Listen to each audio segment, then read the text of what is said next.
That's the sound of Toronto's 57th Walk with Israel as the event got underway Sunday, punctuated by the sounds of a shofar blast blown by a volunteer who comes each year to blow his long twisted ram's horn to inspire the passing crowd. A record 60,000 people marched along Bathurst Street on Sunday, and with what may have been the most visible security operation in the event's history. There were police horses, drones overhead, hundreds of officers, private security, and volunteers from the Jewish Security Network stationed along the route, and Shomrim, and some participants even reported seeing police sharpshooters on nearby rooftops, as this all deployed to protect the 4-kilometer march zone. But as I walked through the crowd, I kept hearing a different message. Because, despite all that security, many participants told me they feel less safe than ever living openly as Jews in Canada, which is what motivated this retired woman to do the walk for the very first time. Are you a little nervous to come? Yes. Tell me why. So thank you. Because you don't know who else is going to be here. Something's going to happen, especially after what happened with October 7th, and he seemed to turn a blind eye to what's going on in the Jewish community. So you feel that you don't have protection. So I have to tell my children, you're never walking on the outside. I have my kids here. You're never walking on the outside. You're always 2 to 3 people in. And if we walk through the protesters like they were last year with the smoke bomb, you surround the pregnant. We have a pregnant woman who's going to be marching with us. You surround the pregnant women. You surround the children. I'm Ellen Besner, and this is what Jewish Canada sounds like for Wednesday, June 10th, 2026. Welcome to North Star, the flagship podcast of the Canadian Jewish News, made possible thanks to the generous support of the Ira Gluskin and Maxine Granovsky-Gluskin Charitable Foundation.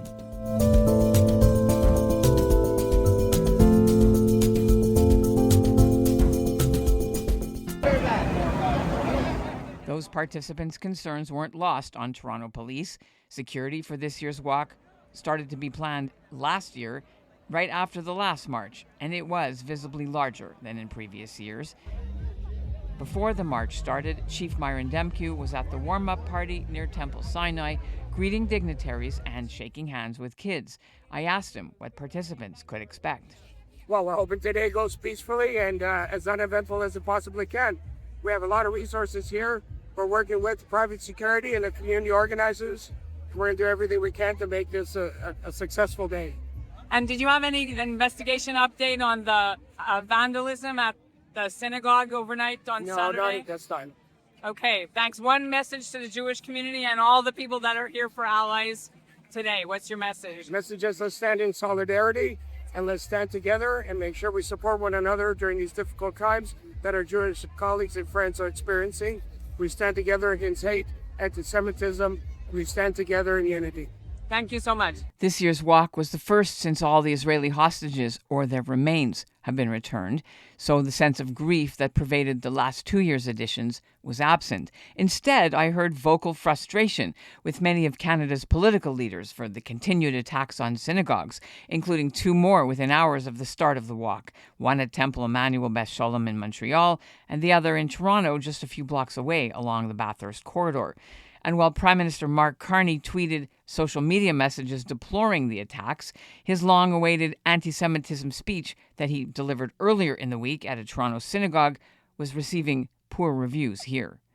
Talia Klein-Leighton of the Canadian Women Against Anti-Semitism group attended Carney's invitation-only speech. She was critical that the government's new advisory council on equity will tackle anti-Semitism first, but with only one Jewish member on it, and several others who have taken anti-Israel positions in the past. My feeling is that the Prime Minister walked into our house, he walked into a synagogue, and essentially drew a line in the sand and declared war on the Jewish community. Because what he did after the fact was dish up what we are affectionately calling the Gaslight Council. Right? So he's got a band of anti-Semites who are now purportedly going to adjudicate anti-Semitism for Canada. Right? That's crazy. I mean, except for Mark Gold. Of course. So we have our token Jew who, I've never met Mark Gold, and I understand that he's a good guy. He's a mensch, but he's very much, drenched in liberal ideology, which is not, in my opinion, what we need right now. We need strong action, decisive action. But we came into the room having sent the Prime Minister a list of 4 ways to really combat anti-Semitism. Number 1, we need a minister in charge of combating anti-Semitism and anti-Zionism. Number 2, we need a standing commission on anti-Semitism and anti-Zionism, not a gaslight council on equity and identity that's full of anti-Semites. Number 3, we need immediate end to the 2-tier policing that we are seeing on the streets of Toronto and Montreal and Vancouver, et cetera, et cetera.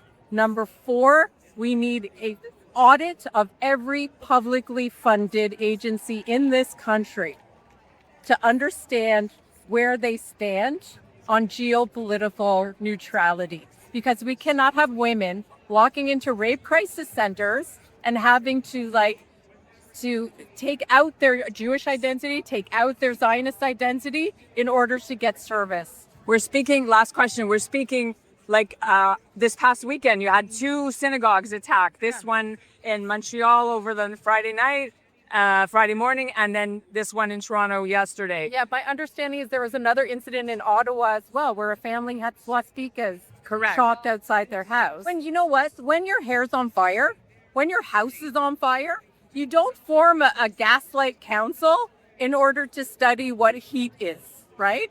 You put out the fire. Our house is on fire. You put out the fire. You don't make a gaslight council. He's literally filled with people who are just going to throw more gas on the fire, right? Wow. It's essentially what this gaslight council is going to do. All right, well, we'll see how today goes, and if the police do 2-tier policing. I mean, they have been making a lot of arrests, I have to say. Give credit where credit is due. You know, Ellen, you know what's crazy? What's crazy are the instructions I have to give my children, right? We should all just be skipping down the street, enjoying our day. Instead, we have to worry about our security. Although Mark Carney wasn't physically present at the march, the Prime Minister did attract a lot of attention in a different way. Several people were carrying life-sized cardboard cutouts, supposedly of the Prime Minister, that were props from the advocacy group Tough Sikh. Among the carriers were Trinity and Danny Friedman, who were visiting from British Columbia. Okay, yeah. So obviously you have a political message. And what's your message for the Jewish community here that's seeing your Carney? Because he just spoke about 5 days ago. Oh yeah, about anti-Semitism. I was not impressed. We need to do something more active. I mean, another committee, we already know what the problem is. We have to name the problem. And we just need to have people actually taking action. You know, we can't have double standards. Yeah. I know a lot of people think like you. What's your message by carrying Carney? Just safety for the Jewish community in Canada. And like she said, just take action. Carney's cutouts weren't the only politicians who received similar treatment. Cutouts of Toronto's mayor, Olivia Chow, also were hoisted as the marchers set off. The mayor is now running for her second term in the coming October elections. She's declined to attend community events memorializing October 7th and has steered clear of the walk with Israel for the 4 years since she's been in office or tried to get elected. Which is why Toronto couple Bruce and Edith, who wouldn't share their last names, had special T-shirts printed up to wear while they did the walk. The front shows a chow dog under the words "chow pathetic." The back of their shirts read, "How long must we tolerate racism and hate?" The leadership has failed this community at absolutely every level, starting with municipal, and we're subject to harassment and intimidation. How can we not speak out We used to love against that it? Canada was a melting pot. We love the diversity. Now it's a divisive country because of poor leadership. The culture starts from the top, goes to the bottom, and we're failed by our leaders. You heard the Prime Minister 5 days ago do his anti-Semitic. Were you there in the room? Not there. It was an acknowledgement and nothing more. That's I it. just wanted to get your take. It was lip service. Yeah. It was lip service with nothing substantial behind it. You need an action plan. There was no call to action. And the There was task no- force is an absolute joke. Yeah. We're a joke. And are you guys with part of any group or activists? How did you decide to do this? because you have to have a voice. You can't remain, silence is weakness.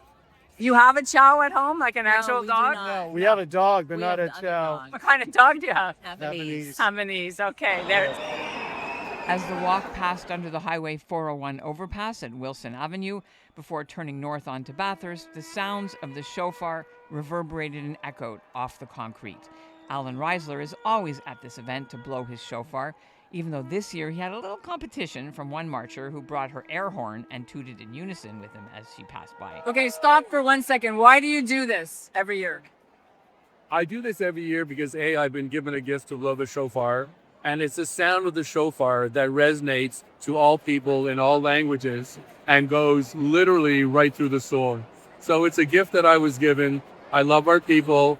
I love the fact that we want peace over war, and I'll do anything to support the land of Israel. Am Yisrael Chai. Despite the concerns about security and fears about anti-Semitism, other people told me the Walk for Israel gives them a renewed sense of community. The walk also produced an unexpected reunion. It turns out the shofar blower, Alan Reisler, and I discovered we'd known each other since childhood. And in fact, he still carries a scar from a snow shovel incident involving me more than 60 years ago. And I finally got to apologize in person.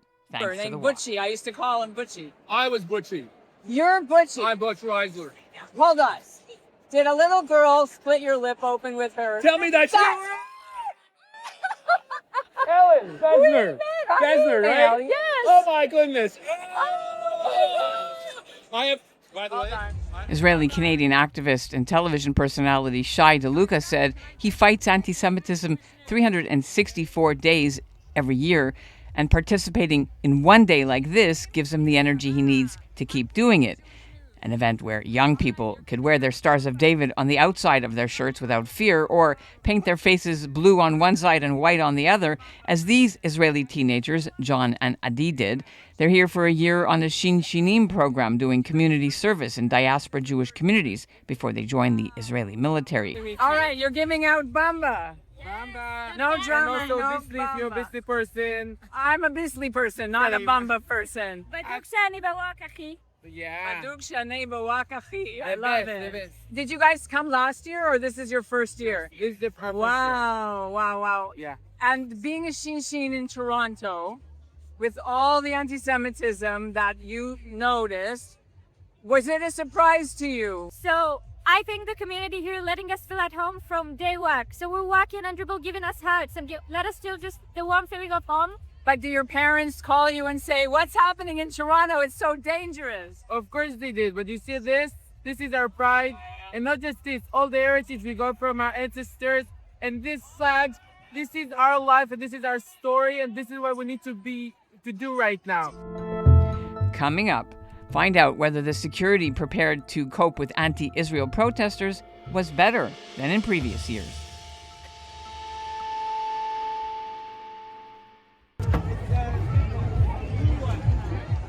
As the walk headed north towards the finish line at the Prosserman Jewish Community Center, I was anxious to see how the expected 50 to 150 anti-Israel protesters would behave this year, as their numbers were 3 times higher than in 2025.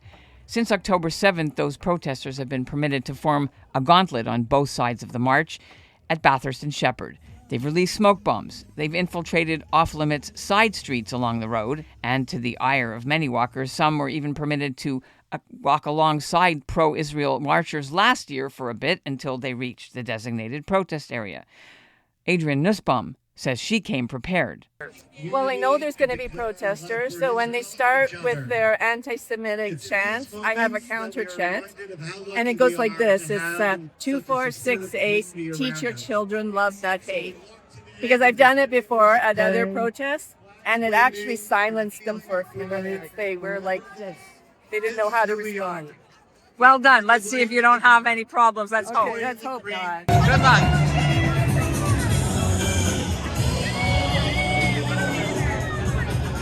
Turns out the police and security rules for the protesters looked like they were enforced much more this year and were more effective. Officials had promised no protesters would be allowed on the roadway itself, and nobody would be allowed to block sidewalks or to spew hate speech or do other illegal things. So when we arrived at Bathurst and Shepherd, the large crowd of protesters was nowhere near the intersection. Instead, the crowd was located far down Shepherd Avenue East behind barricades and reinforced by a line of police on bicycles and then even more barricades.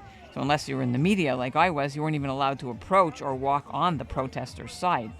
And this year, there was something else. A Jewish women's group had erected a line of large blue banners and tarps across the intersection's east side to keep the visual impact muted as well. Show your face at least. Toronto police later announced they'd made 5 arrests of protesters who were allegedly outside the designated protest zone and refused to go back in. There were a range of charges laid, including for spitting on a police officer, for attempting to provoke the walkers, for displaying anti-Israel signage, for flying a drone illegally. One of those arrested is Danielle Bonamico. She's a regular anti-Israel protester who recently came back from the Gaza flotilla last month. The 6th arrest was an Iranian walk participant who got into it with the protesters. Despite the record crowds, including large contingents of supporters from other faith groups, including Iranians, Christians, Filipinos, and Hindu, as well as indigenous leaders,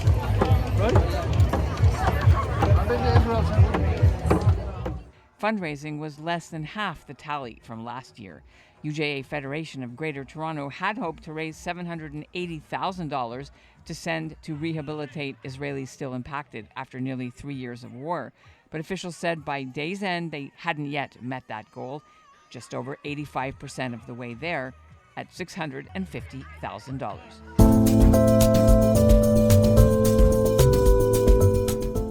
And that's what Jewish Canada sounded like for this episode of North Star, made possible thanks to Ira Gluskin and Maxine Granovsky-Gluskin's Charitable Foundation. For more coverage of this year's walk, check out our website, thecjn.ca, and our YouTube channel. Our show was produced by Zachary Judah Kaufman and Izzy Hellenchild, with Michael Freeman as the executive producer and Alicia Richler as editorial director. Let's hear from you about your experience. Was the walk safer? We're at info@thecjn.ca. Thanks for listening.